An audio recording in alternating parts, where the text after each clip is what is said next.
yung mga loyalista. Kaya nagalit din ng mga loyalista, bakit hindi binigyan ng abiso ng mga loyalista? Meron naman patikos. Sabi nila, na kunwari raw, na si Apo Marcos yung nilibing. Kaya nagalit din ng mga loyalista, bakit hindi binigyan ng abiso ng mga loyalista? Meron naman patikos. Sabi nila, na kunwari raw, na si Apo Marcos yung nilibing doon sa libingin ng mga bayan eh. Kasi yung coffin is only, is only approximately about 20 to 25 inches long. Yung bangkay, yung coffin. Hindi sila maniniwala. Sabihin ko sa inyo ng totoo. Nandun siya sa museo. Hindi ba lahat na nagbibisita dun sa museo para makita nila yung body ni Apo Marcos? Sabihin ko sa inyo ng totoo.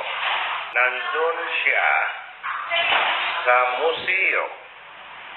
Hindi ba lahat na nagbibisita dun sa museo para makita nila yung body ni Apo Marcos? Yung mga buto niya nasa kamay bato. Buto na lang. Pero buo yun. I'm telling you the truth. Nakita ko yan in my own eyes. So, sir, ayan. So, nung naiuwi nyo na yung bangkay ni Apo Lakay, so ano na po yung next na nangyari? Na yung tinatanong sa akin tungkol dun sa pag-uwi ni Apo Lakay. Ngayon, din nakarating na kami dito sa Pilipinas. Nakarating na dun sa museo sa Batak. Ngayon, matagal na nagdidiman po ng pamilya ng Marcos at gusto nilang ililibing sana sa libingin ng mga bayani si Apo Marcos. Yan ang wish niya. Ang gusto ng mga kalaban, he is not entitled to be buried at nilibingan ng mga bayani. Diyan na lang sa Ilocos Norte, sabi nila. Pero naisip naman ng pamilya Marcos.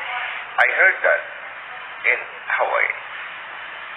Na ang gusto ni Apo Marcos malilibing din sa libingin ng mga bayani. Kasi bayani naman siya eh. Ex-soldiers. Tapos naging presidente. How many years na nagdidemand ng Marcoses? 19. Kailan pa kami dumating? 1993, I think. 1993 yata yung dumating kami. Pero mo, 1993, 1994, 1995, 96, 97, 98, 99, 2000. Pero ilang almost 20 years ulit. Di ba? Approximately. Nagdidiman sila nung kay Cory. Maraming binapatikos. Ganon din yung second cousin nga si Pedro Ramos. Etc. Yung mga nakaraan na presidente. Si Pinoy. Ngayon, nung naging presidente, ang matalinong abogado ng mayor ng Davao, si Mayor Rodrigo Roa Duterte,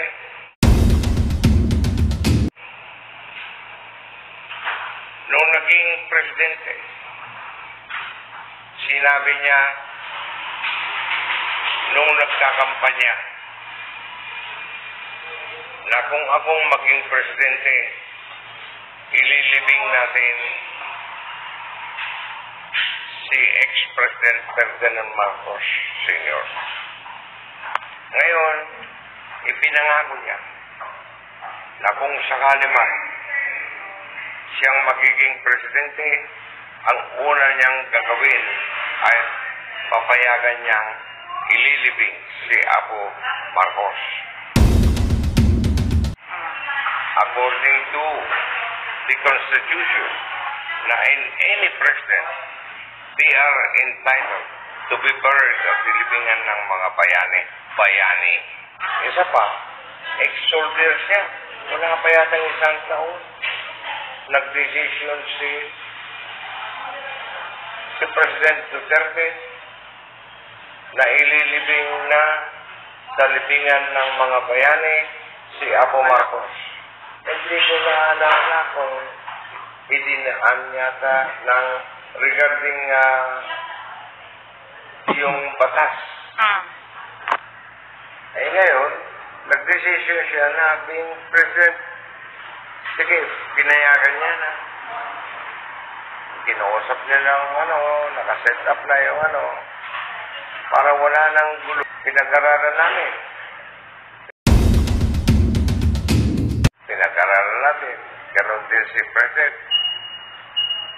Lalong-lalo. Para malito ang mga dilawan. Yung mga kalaban. Lalong-lalo. Bakit hindi binigyan ng abiso ng mga loyalista na ililibing na pala si Apo Marcos?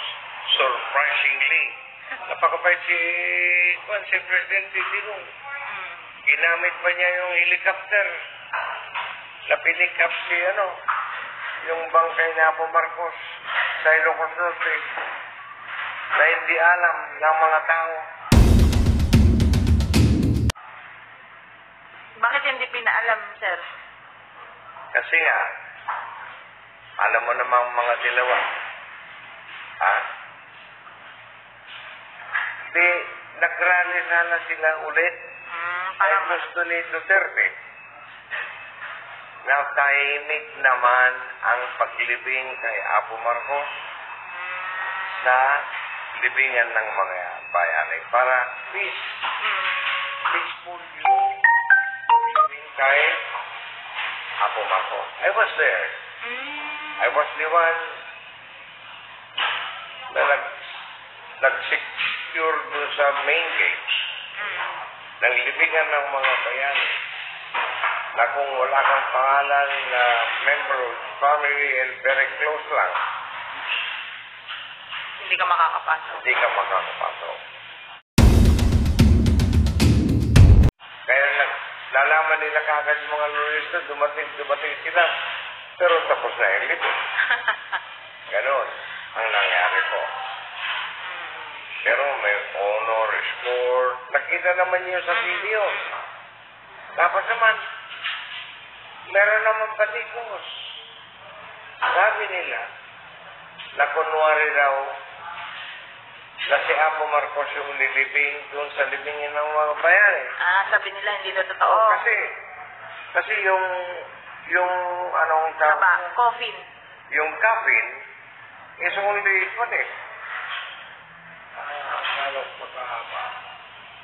it's only approximately about 20 to 25 inches long. Yung bangkay, yung Coffin. Yung coffin. Hindi sila maniniwala. Sabihin ko sa inyo ng totoo. Nung nandun siya sa museo, hindi ba lahat na nagbibisita dun sa museo para makita nila yung body ni Apo Marcos.